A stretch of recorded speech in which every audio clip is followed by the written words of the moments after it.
Hello guys, good afternoon. So today I'm gonna do a vlog about this car. As you all know, I did post this car ready for sale. So I'm just driving it kasi hindi pa siya for sale in this vlog. If you're watching this vlog, it could be for sale or not for sale.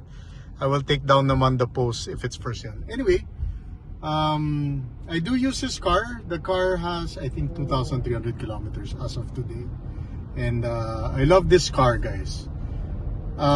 If you all know that I really wanted this car for myself, but me and my partner, we're planning to have a family soon, so I need to get rid of this car because it doesn't suit the purpose anymore. Kumbaga na scratch ko ning itch ko. I love this car, sabi ko nga, sobrang bilis ng kotse na to.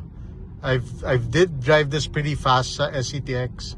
I think I was around, basta, I can't say the speed, but fast, really fast. So yun. But like I said, I'll show you the car and what I did with the car, just in case that you guys are really interested. And I'll show you how much I purchased the car and the the accessories that I did. One, of course, the Halo Black mattings, the Spigen screen protector that you can see, front and back. Tapos I did put ceramic tint, BF film ceramic tint. Then I also did diamond coating sa Auto Dapper. That's also under warranty, guys. The ceramic tint and the diamond coating is still under warranty. Of course, the car is warranty until, for the car, alam ko 2030. For the battery, it's until 2034, so 8 years. Kasi I just got this car, guys, April of 2026 of this year. And now it's what?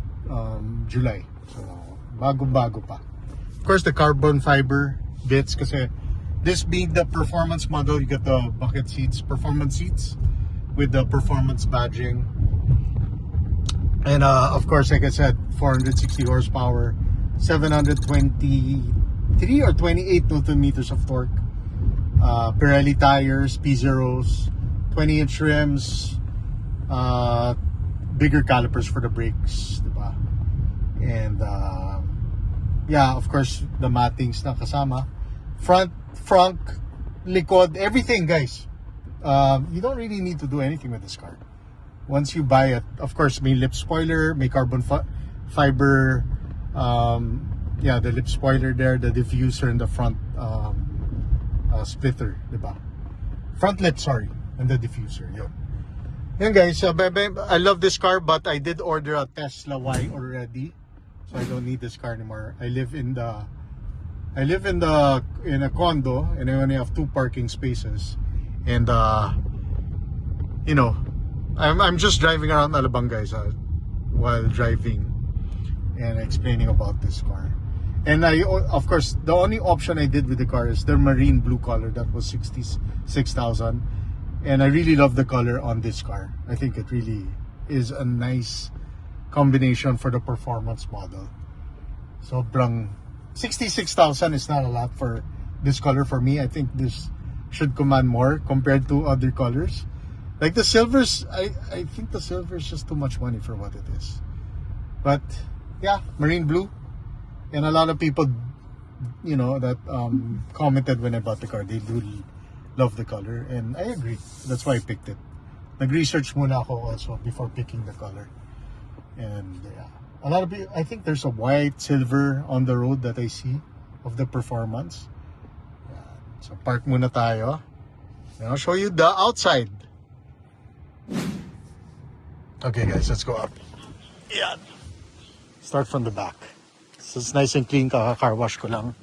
That marine blue really pops out, especially, when the sun hits, talagang you could see the sparkle. Yeah, the carbon fiber lip spoiler, the performance badging. Tapos we go around, like I said, I did remove the aero caps para lumabas yung, brake calipers na red. Paggabi, guys, mukhang black yung kotse na to paggabi on certain lights. But now, it's nice and sunny. Diba? Ganda ng blue. So guys, if you're interested, just Facebook, Instagram me. Like I said, the 20-inch Pirelli rims with the red calipers, front lip, the diffuser at the back. It's a clean car. I love this car, but like I said, I already ordered the Tesla. I don't need this car anymore. Only ran 2,300 kilometers, but I'll post it at 3,000 kilometers kasi ginagamit ko pa habang hindi pa nabibenta. Yan guys. So of course the black Tesla badging. So it's basically a stock performance model. You don't need to do a lot of people actually, guys, that they buy the premium or the base model and make it look like a performance. Big Store does it. They have all the accessories.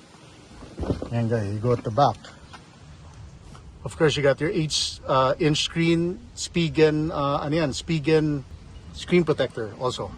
Ako na nagkabit yan, guys. Tapos pinaceramic tin ko tong back. Sa front hindi, sa back lang. Yan, guys. So it's very basic naman sa likod. Black seats. I didn't get the white seats on this car. Yan. Halo black mattings. Yan. Let's init sa labas. Yan, sama ko na rin to the pad, silicone pad for the charging. Sama ko na rin tong Spigen na armrest. It's a cover, guys, so you can remove it also. Yan.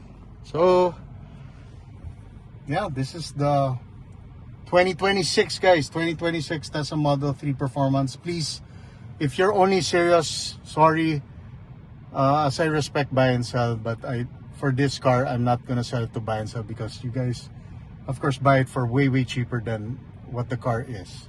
So I'm selling it to a person who really wants a Tesla, the fastest Tesla in the Philippines, which is this car, and you will enjoy it. You won't be disappointed with this car. Of course, this has adaptive suspension. Like I said, sa mga normal kasi na Tesla, walang insane mode. So ito, pwede ka mag-insane mode. So it's the fastest mode. Pwede rin sport yung ride and handling. So make it, if you're in a nice smooth road, and the steering wheel and all that, auto shift also, diba? And the charging, of course, 80% NMC battery to, guys. So self-driving, of course, you have your speed limit warning, you got forward collision. I always put it at late because I drive pretty aggressive, so I want it late. Lane departure, may ilaw, pwede mo palitan. Then you got your Netflix here. If I go to theater, yeah, you got your YouTube. So plug ko na rin ang channel ko, guys, Armenian Filipino 7. You can see the car here as well. If you type my page, Armenian. Where's Armenian? There you go. Yeah, that's my page, guys. And this is my post. So I recently posted the Sea Lion 7 that I drove. Also the BMW M5. That's also for sale, guys, ha? That's a 2025 M5 Touring, also for sale. You could see it in my channel. And guys, then you could also, like I said, you could also watch Netflix and YouTube, diba? Tapos, my favorite also yung Boombox. So you go to Toy Box, yung pwede ka magsalita sa labas, guys, as a boombox. Yan, may megaphone yan. Loka. Hello? You could hear it from the outside. Galing, guys, huh? Later. Anyway, you could talk and you could even play music. So play current music, let's say, yan.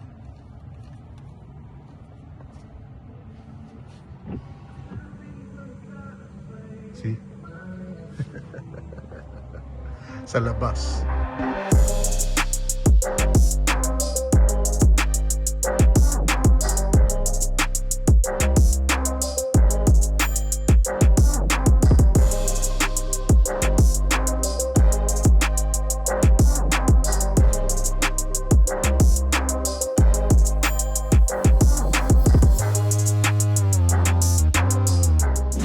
So yun, guys, so like I said, for sale, I'm asking 3 million but slightly negotiable, guys. Kasi nga, like I said, this is basically like a 3-month-old car. And of course, kasama na yung accessories, yung ceramic tint, yung diamond coating. And yeah, if you're really serious, I can lower it a little bit for, the buyer. And like I said, this is NMC. The full bat of this, guys, is 510 kilometer range. Yun yung na-try ko na pag 100%. 510. So, you could go to Baguio, easily come back without charging the car. Sakto lang actually. But, yan. That's it, guys. That's the vlog. So if you're serious, just Facebook, Instagram me, post, comment on YouTube. Just message me on Facebook, guys. On my Armenian Filipino 7 page, or my personal page, which is my name, Mike Yuseco. That's on Facebook. And guys, I'll see you in my next vlog. Always take care. God bless. When the Tesla Model Y arrives, I got the basic Tesla Model Y because I don't need the fast one naman, or the dual motor. But I did change the color, and yun ang makikita mo when I do get the car. So see you in my next vlog, guys. God bless. Always keep safe.